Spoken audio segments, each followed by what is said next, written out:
అందరికీ నమస్తే ఫ్రెండ్స్, అందరూ ఎలా ఉన్నారు? బాగున్నారా? కువైట్ లోని ఈ రోజు ముఖ్యమైన అప్డేట్స్ గురించి తెలుసుకుందాం. ఫస్ట్ పాయింట్ వచ్చి కువైట్ కి విజిట్ వీసా పైన వచ్చిన వాళ్ళను నిన్న అరెస్ట్ చేయడం అయితే జరిగింది. వాళ్ళు కువైట్ కు వచ్చి 3 నెలలు దాటిపోయింది. 3 నెలలు దాటినా గానీ కువైట్ దేశాన్ని వదిలి వెళ్ళకపోవడంతో వాళ్ళను నిన్న పోలీసులు అరెస్ట్ చేయడం అయితే జరిగింది. వాళ్ళతో పాటు వాళ్ళకి ఎవరైతే విజిట్ వీసా ఇచ్చి ఇక్కడికి పిలిపించారో కువైట్ కి వాళ్ళను కూడా అరెస్ట్ చేసి వీళ్ళందరినీ దేశ బహిష్కరణ చేయడం అయితే జరిగింది. ఎవరైనా సరే మీరు విజిట్ వీసా పైన కువైట్ కి పిలిపించారంటే మీ బంధువులు గాని మీ ఫ్రెండ్స్ గాని ఎవరినైనా సరే మీరు విజిట్ వీసా పైన ఇక్కడికి పిలిపించారంటే వాళ్ళు కువైట్ లో 180 రోజుల కంటే ఎక్కువ ఇక్కడ ఉండకూడదు. 3 నెలల లోపల మళ్ళీ వాళ్ళు తిరిగి కువైట్ దేశాన్ని వదిలి వెళ్ళిపోవాలి. కువైట్ నుంచి వెళ్ళకపోతే వచ్చిన వాళ్ళను వాళ్ళతో పాటు వీసా ఇచ్చిన వాళ్ళను అందరినీ కూడా అరెస్ట్ చేసి కువైట్ నుంచి దేశ బహిష్కరణ చేయడం అయితే జరుగుతుంది. చాలా మంది విజిట్ వీసా పైన వస్తూ ఉంటారు. చాలా మందికి విజిట్ వీసాలు కూడా తీస్తూ ఉంటారు. ఇక్కడ ఉన్న వాళ్ళు వాళ్ళ ఫ్యామిలీకి వాళ్ళ ఫ్రెండ్స్ కు వాళ్ళ బంధువులకు ఖచ్చితంగా వాళ్ళు వచ్చేటప్పుడే ఫ్లైట్ టికెట్స్ కూడా అప్ అండ్ డౌన్ తీసుకుని వస్తాం. ఇక్కడికి వచ్చిన తర్వాత 3 నెలలకు 1 రోజు 2 రోజులు తక్కువ ఉన్నదనగానే మళ్ళీ కువైట్ దేశాన్ని వదిలేసి మన దేశానికి మనము ఖచ్చితంగా వెళ్ళిపోవాలి. ఒకవేళ వెళ్ళకపోతే వీసా తీసిన వాళ్ళు కువైట్ కు వచ్చిన వాళ్ళు అందరినీ కూడా అరెస్ట్ చేసి దేశం నుంచి బహిష్కరించబడుతుంది. మళ్ళీ ఎప్పటికీ కువైట్ కు వచ్చే అవకాశం కూడా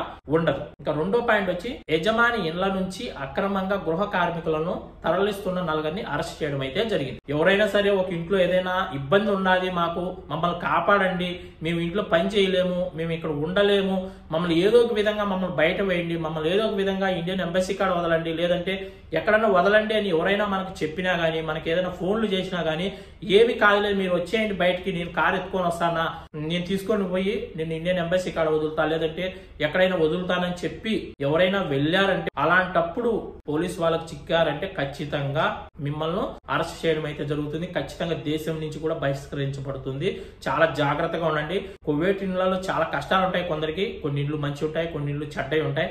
ఒకవేళ ఆ ఇంట్లో మనకు నచ్చకపోయినా ఆ ఇంట్లో పనిచేసే వాళ్ళకి ఏదైనా టార్చర్ ఉన్నా ఏదైనా ఇబ్బంది ఉన్నా కానీ వాళ్ళే ఏదో ఒక విధంగా ఆ ఇంట్లోంచి బయటకు వచ్చేసి ఏదో ఒక టాక్సీ పట్టుకొని ఏదో విధంగా వచ్చేయాలి. కానీ వాళ్ళు మా అక్క లేదా మా చెల్లెలు లేదా మా బంధువులు మాకు తెలిసిన వాళ్ళని ఏదో విధంగా కాపాడదామని మీరు ఒకవేళ ఆ ఇంటి దగ్గరికి వెళ్ళి ఆయన తీసుకొని వచ్చేటప్పుడు పోలీసు వాళ్ళకి చిక్కారంటే చాలా ఇబ్బందులు అయితే పడాల్సి ఉంటుంది. కొద్దిగా జాగ్రత్తగా ఉండండి. కువైట్ లో ఏ ఇంటికైనా కెమెరాలు బిగించుంటారు.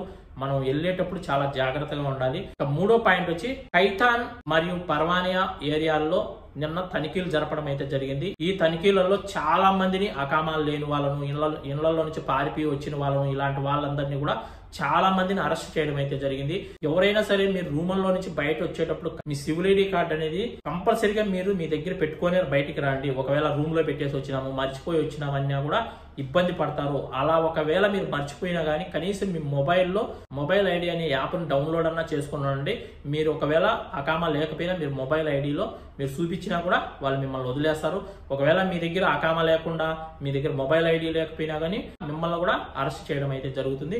కొద్దిగా జాగ్రత్తగా ఉండండి. ఎక్కడైతే అజనబీస్ ఎక్కువ నివసిస్తున్నారో అంటే బయట దేశస్తులు ఎక్కడైతే ఎక్కువ మంది నివసిస్తున్నారో అలాంటి మందకాలలోనే చెకింగ్ అనేది ఎక్కువ జరుపుతున్నారు.